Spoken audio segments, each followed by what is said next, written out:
Bank भी loan उसी को देती है जिसकी फाइल में कमाई का स्रोत दिखता है। सही है कि गलत है?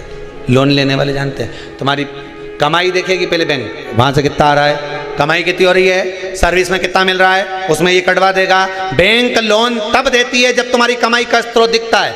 दुनिया के लोग आपको जब तक देते हैं जब तक तुम्हारी कमाई का स्रोत दिखता है, पर महादेव तुम्हारी कमाई का स्रोत नहीं देखता, महादेव तुम्हारी भक्ति का स्रोत देखता है। तू भजन कितना करता है। क्या देखे, बच्चे भूखे थे, माँ से भोजन मांग रहे थे, माँ 5 दिन से अन्न नहीं खाया, दे देना माँ। माँ कहती है नहीं है। माँ फिर कंडा जलाकर तूने ये घी और गुड़ कहाँ से ला कर दिया? बेटा पितरों के लिए लाई थी, मांग कर लाई थी, तुम्हारे लिए नहीं है। एक काम करो, मैंने हंडी रख दी है, एक बर्तन रख दिया, भगोनी रख दी, उसको प्लेट से ढक दिया, उसमें भोजन रखा है, मैं 2 दिन बाद दे दूंगी। बेटों ने जाकर देखा तो उसमें भोजन नहीं था। माँ तो रोज तो वो भगोना दिखाती है, पात्र दिखाती है और कहती है भोजन मिलेगा। 3 दिन हो गए माँ, 5 दिन हो गए, नहीं मिला माँ। और 2 दिन का बोलती है, कोई बात नहीं। पितर वापिस आए, दरवाजे से लौट कर वापिस घाट पर आए। घर का बेटा दिया जलाने के लिए आया नदी के तट पर। पितर आचमन कर रहे थे पानी का। शाम के समय पर आर्यमा स्वामी ने पूछा, बोलो पितरों, तुम्हारे भोजन करने के बाद किसके घर में क्या देना है बता दीजिए। आर्यमा स्वामी ने पूछा तो पितर कहते हैं, जठा के घर में खाने के लिए नहीं है, उसको वर दे दो, दूध नहाए पूते फले, खूब उन्नति करे, वर प्रदान कर दो। जठा के घर में दूध नहाए पूते फले।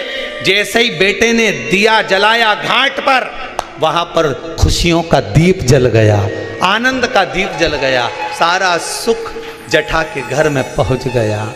मठा धीरे धीरे तिल तिल तिल तिल घटने लगा, जठा तिल तिल बढ़ने लगा। यह गरुण पुराण कहती है, स्कंद पुराण कहती है, ये आज का रोग नहीं है, ये पुराना है।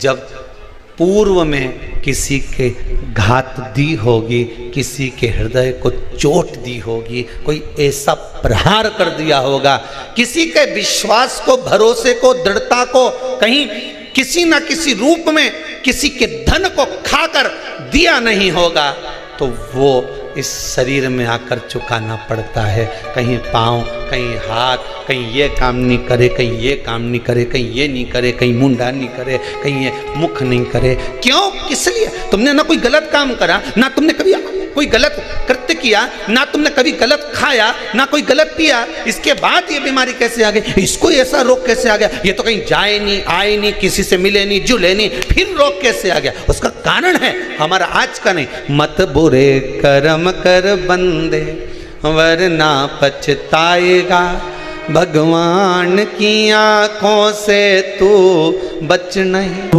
भोला सब दुख काटो महाराज। 9 दिन में 1 दिन अगर घर में ज्यादा बीमारी फैल रही हो, कोई ना कोई बीमार पड़ रहा हो, तो 1 लोटा पानी सुबह स्नान कर कर घर के चारों तरफ घुमाकर नीम के पेड़ के नीचे नवरात्र में डाल देना। महाराज 3 या 4 दिन लगेंगे, आराम लगना चालू हो जाएगा, घर से रोग दूर हो जाएगा। शिव महापुराण की कथा कहती है, देवी भागवत कहती है कि माता का 9 दिवस तक स्थान नीम के पेड़ के नीचे रहता है। इसलिए आज भी दक्षिण दिशा में देवी की मूर्ति नहीं बिठाते, नीम के पेड़ को साड़ी पहनाते हैं, नीम के पेड़ का ही मांग भरकर मंगलसूत्र पहनाकर नीम के पेड़ का ही श्रृंगार होता है और नीम के पेड़ की ही पूजन होती है। दक्षिण दिशा में माता की मूर्ति विराजमान नहीं करते नवरात्र में नीम के वृक्ष की पूजन करते, क्योंकि देवी भागवत में स्पष्ट कहा गया, नवरात्रि तक मां जगत जननी जगदम्बा 64 योगिनियों के साथ में नीम में विराजमान हो जाती। 64 योगिनी। घर के अंदर बैठकर आप 27 मनके की माला जप रहे हो, घर के अंदर बैठकर 30 मनके की माला जप रहे हो, घर के अंदर बैठकर 108 मनके की माला जप रहे हो, आप जितने भी मनके की माला घर के अंदर बैठ रहे हो और जप रहे हो, उसका पुण्य आपको प्राप्त होगा, मना नहीं है, मिलेगा। पर रुपये में से 54, रुपये में से कितना मिल रहा है? 54, 25%। वही माला आप किसी मंदिर में, देवालय में, तीर्थ में जप रहे हो, उसका पुण्य मिलेगा केवल आधा, 50%, मात्र 50। महाराज, वही माला आप यदि पीपल, आंवला, समी, बेलपत्र, इन वृक्ष के नीचे अगर आप एक माला को लेकर बैठे हो और बिना आसन के, समी के वृक्ष के नीचे आप कोई मंत्र जप रहे हो, कोई बेलपत्री के पेड़ के नीचे मंत्र जप रहे हो, कोई आंवले के पेड़ के नीचे मंत्र जप रहे हो, किसी पीपल के वृक्ष के नीचे मंत्र जप रहे हो, तो वहां आसन लगाने की जरूरत नहीं होती। बिना आसन के अगर आपने एक माला का एक मन का भी अगर जपा है, शिव महापुराण कहती है, विष्णु पुराण कहती है कि 100% पुण्य आपके खाते में उस मंत्र का फल प्रदान कर देता है। उस मंत्र का,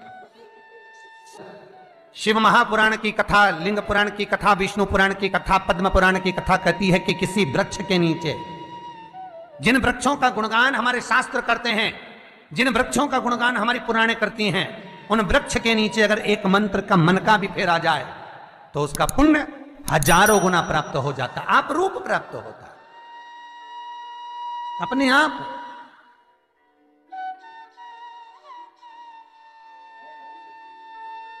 आप जिस पुण्य को करना चाह रहे, मेरा बहुत निवेदन है महाराज, बहुत प्रयास करा करो, प्रयास करना।